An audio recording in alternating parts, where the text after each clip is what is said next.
This is our forever rich plant. This plant is considered a lucky plant. It is native to Africa from southern Ethiopia to Tanzania. Recently, I've used this plant indoor in my workspace and it's quite an addition. It has these green spots on its leaf that is a bit fleshy. I place it near the window so it can still get indirect sun and water it when the soil is dry. I planted this 2 years ago, so this is actually a 2-year-old plant.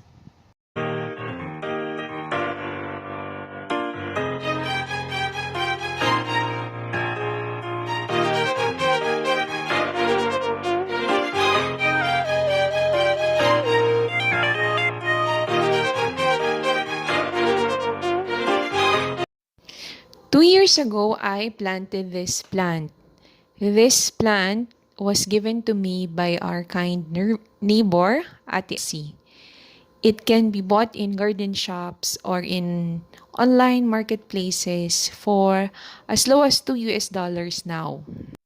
Propagation of this plant can be done by plant division. I was given a mother plant, the larger one, and then after a few months, the mother plant has produced some babies. Then I bought this cool little pots, ceramic pots online, so you can also do that. And now I will be dividing the baby plants from the mama. This plant is from the hyacinth family and it has white bulb that grows the roots. So that's the bulb in the root system. Then you will need to carefully remove the baby plants from the mother plant. What I did is to wash off the root system so we can see it clearly. And you can use your hand to remove the baby plant. As much as possible, make sure that the plant propagation will have complete plant parts. So it should have some roots, the bulb, and of course the leaves.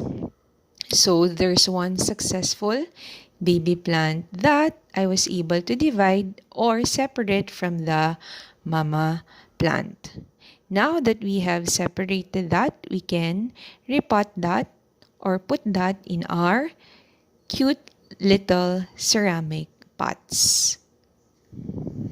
We have successfully removed one of the baby plants.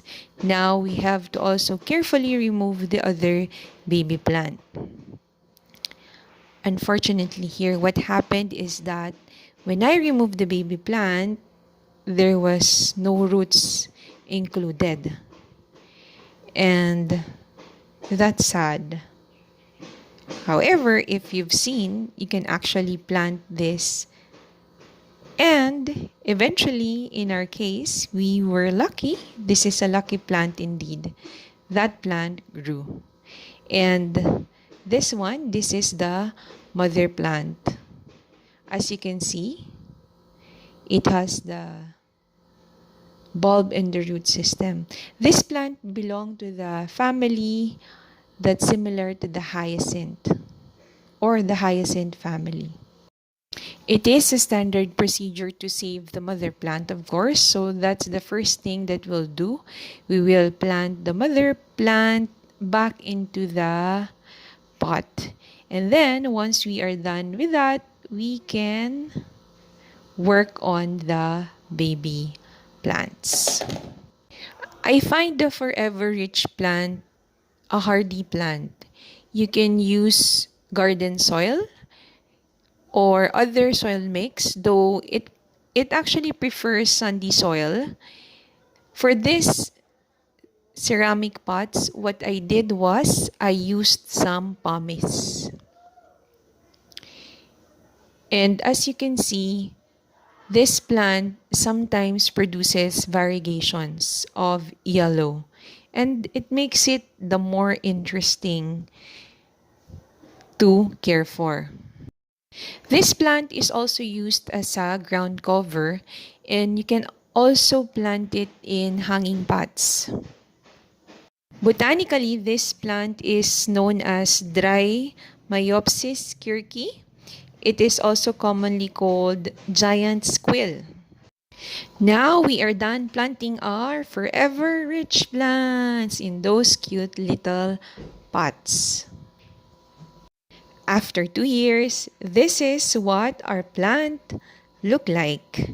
And now I'm enjoying it in my workspace.